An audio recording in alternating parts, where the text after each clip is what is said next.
So what I'd love you to do is to give you a go at finding out what you are right now. So if you have your smartphone there, you can scan the QR code. But also my colleague Lucy will put in the chat the direct links. You can do it. It might take 5 minutes to do this. And when you're doing these questions, there's 12 questions to answer. You've got to make a choice for each question. And sometimes you might struggle to decide which answer best describes you, but just go with your gut instinct. You might think none of the answers are quite right. Well, just take the one that's closest. And it may feel like sometimes you're having to make an unfair decision, but just go for the one you can. So you've got to answer 12 questions. And on the back of that, it'll give you one of 6 profiles of how naturally you might look to share your faith. And so the next slide down, when you begin to do that, you'll finish with a page explaining your profile, and you can download it. But you can also then click on the read now and see all the other different profiles as well. So we'll go up again for that QR code. But I'll give you 5 minutes of silence. So let me continue then talking through it and give you some of the kind of feedback. So what we've done is using my colleague. So you do the quiz, and you come out of one of these 6 different ways which you naturally share your faith. The first is the idea of the intentional discipler, who really love to journey with people and take them on a journey of faith discovery. So next slide down, you'll see, looking at those 4 tensions, that they're all about the journey. They very much take it as a personal thing, as their personal responsibility rather than a corporate responsibility. They're really about actually hearing the person and journeying with the person, seeing what's going on in their lives. And they actually use words and actions to doing that. It's the intentional discipler. Next one down is the life sharer.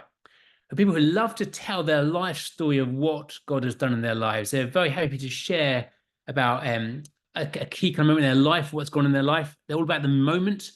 They very much take it as, again, a personal thing. How can I share my story? For them, God is very real, and they can share the stories of what God has done in their life through the highs and lows of life. And they're very personal in the way they want to communicate that. Again, they begin more with the person, but they're really keen to communicate what the message of God is about as they do that. And they're very much about the words they use. They want to tell you the story of what God has done in their life. Next slide down. So you've got the intentional disciples who love to journey with people, the life sharers who have their story to tell and love telling their story. The third one is the team player, who would say we're all in this together. So next one down, a great team player. There you go. So they're generally more about the journey, but also about the moment as well. The team players are much more about the corporate. So they do things as the church community. So they don't see it as their personal responsibility. They do understand that if the church is doing something, their role is to bring their friends or their contacts into the church space. So if the church is going to do a mission week, they'll get involved in that because they want to get involved and do what the church is going to do. They see it as not really a solo activity, but as a team activity.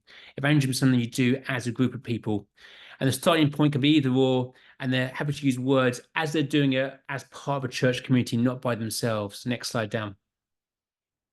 Next one along is the open connectors, who are always open for a conversation about God. It can be about the moment or the journey, and responsibility is kind of very middle focus as well as the starting point. But they're really about the words, but they're not going to, they will share their faith in words, but only when there's an opportunity to do so.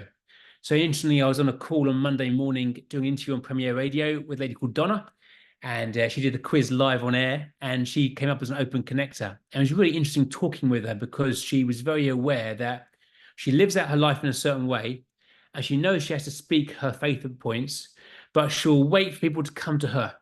And she said she would never normally naturally go and start a conversation about faith, but if it came up, she'd happily have that conversation, and she would confidently share what her faith's all about. But even having that call with her, she became more aware that actually, potentially, she should become more intentional at dropping things into conversations. That was the challenge she took from the Monday morning interview on Premier. Next slide down. The fifth one are the compassion revealers, who really believe that actions speak louder than words. So they're really all about a journey rather than a moment. They want to come alongside people to love people. They see it as being a corporate thing that you do as a church community. And they see the starting point is very much the person rather than the message. They want to see what's going on in someone's life, and much more about actions than about words. So compassion revealers might be the kind of people who are running your food bank, or who are welcoming the homeless, or who are really demonstrating God's compassion in really tangible and practical ways, but sometimes they're not as confident in speaking about why they do what they do. They want people to know that they're loved, but aren't always sure about how to communicate the gospel. They don't want to offend people. They want people to know that they're cared for. Next slide down. The last one are the Bible revealers, who really believe the gospel message is urgent. They believe it's about a moment. They want to say, you can respond to Jesus right now. And they see it as being their personal responsibility. So if the church isn't doing evangelism, they'll go and do it themselves anyway. They're very much about starting with a message. They begin with what the gospel is all about. And they're very much about words rather than actions. The word's the most important thing. The gospel has to be understood to be responded to. So these could be kind of people on the streets preaching, but there could be those who are much more, I guess, a traditional kind of evangelist in their style and their way of doing things. They're very much about giving people a moment to respond to the gospel because it is urgent and people need to hear the truth of God. They want to reveal what Scripture has to say. Next slide down. So they are the 6 different profiles. And when you get to do the quiz, you'll find out what you are. And on the group now, we've got a life sharer, we've got a team player, another life sharer, a compassion revealer.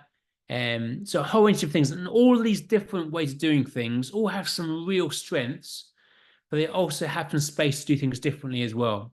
And so when you finish doing your profile, what you'll discover is something to celebrate. Because I think all of these demonstrate something of what Christ did, and we can celebrate those things. But they also all have a stretch, something which can give you a new thing to try, something to push you a little bit more into ways going forward. Joe, back to you. Thank you, Andy. Okay, first question. Andy, what are you? I'm an intentional discipler, so I very much take it personally. So I'm less likely to bring my friend to church, much like to kind of start reading the Bible with somebody, one of my friends, and journey with them personally. I see it as being really my responsibility. And my kind of shadow side to all of this is that I can think I know the best way of doing it. I can tell everyone how to do it. And actually, I can become arrogant in the way I do it. And I can still actually need to stop and to learn lessons from other people, to learn other ways of engaging, other ways of sharing my faith. Joe's laughing at me there. I won't ask why. What are you doing right now, Andy? Exactly that. There you go. Oh, it's beautiful. Okay, sorry, don't be the wife, be the host. Germa, what about you? What's your profile? Have you been able to click on? Do you know what you are yet? I couldn't do it. Yeah, I couldn't do it. Okay, just no worries. Out. We will guess from Maybe your answers right now. It's all good. Germa, how do you see these profiles helping both individuals but also churches encourage people to share their faith? I think this is really amazing kind of opportunity to display to the church leaders and to the church members that there are different ways of engaging with the world.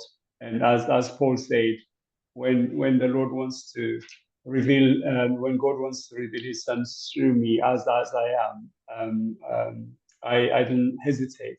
I gave myself to it. So really, I think in a majority of cases, when it comes to evangelism, we need affirmation. We need to be affirmed that the way we engage with the world, the way we are comfortable to share Jesus is okay. That could be the way that the Lord could use that. Of course, one could lead to the other, as we reluctantly, maybe because of any other restrictions, that we can start by engaging in one way, and then as we started to experience the joy of evangelism, we can be even intentional discipler. We can be going out of our way to engage with others. So I think the very fact that there are many ways of engaging with the world is liberating for the church and for people, and that we don't need to judge one another. We don't need to say we don't need to put people into in a box and ask them to do that, but liberates us, that how the Lord could use us in different ways, engaging, and one could learn from the other, and if need be, combine more than one way of engaging. But this is very informative. Beautiful, beautiful. Thank you, Goma. Okay, Phil, you and I, we match according to the chat. We've got so whilst we've got lots to learn from each other, according to Goma, we're obviously the best one. Phil, what are you? I'm a life sharer, Jane. And how do you see the different profiles helping people in terms of evangelism? Obviously, we want to make everybody life sharers, not intentional disciples like Andy. But then how would we win, Joe? Encouragement? Yeah, I mean, first of all, this is just absolutely brilliant, isn't it? I think, you know, what an absolute gift to the church. You know, as someone who spends their life trying to get people excited about sharing their faith, this is just a wonderful tool. So thank you, Andy. Thank you, Share Jesus, for doing this. Absolutely brilliant. And I think one of the reasons this is just so important and so useful is I think loads of people think that evangelism itself is a personality type, right? So I think people think that, because I think the way that we often talk about evangelism in church is that we kind of celebrate a certain personality type, or that we have had faith shared with us in a certain way, so we think kind of that's the way to do it. And so I think the challenge is sometimes when our personality doesn't match that which we've seen celebrated or shared with us, we then kind of don't then think, oh, we rule ourselves out and say, I can't possibly be involved. And so I think one of the great things we need to do here is celebrate all the different personality types and encourage, you know, the church to lean into those. But I also think biblically, making disciples is a team game. And I think we need to really clearly communicate that we all have a part to play here. Not all of us are the gift of the apostle or the pastor or the teacher or the prophet or the evangelist, but we are all witnesses, right? And I think there's something about the kind of this which gives us a framework to say this is how we are going to be the most effective witness to those around us. And I think what I see when I talk to my not yet Christian friends, when I talk to leaders, I think the world is crying out for hope at the moment. And I think those who are looking for hope are looking to those who have hope, those of us who know Jesus. And one of the things I'm constantly trying to convince the church of is that the most influential person in someone's journey to faith is not a professional evangelist or a pastor. It's a friend, a neighbor, a colleague, or a family member. And I think what this does is it gives people a framework to say, this is how I can be me, and provide that discipleship relationship for a friend who needs it at this time. So yeah, thank you. Really excited by it.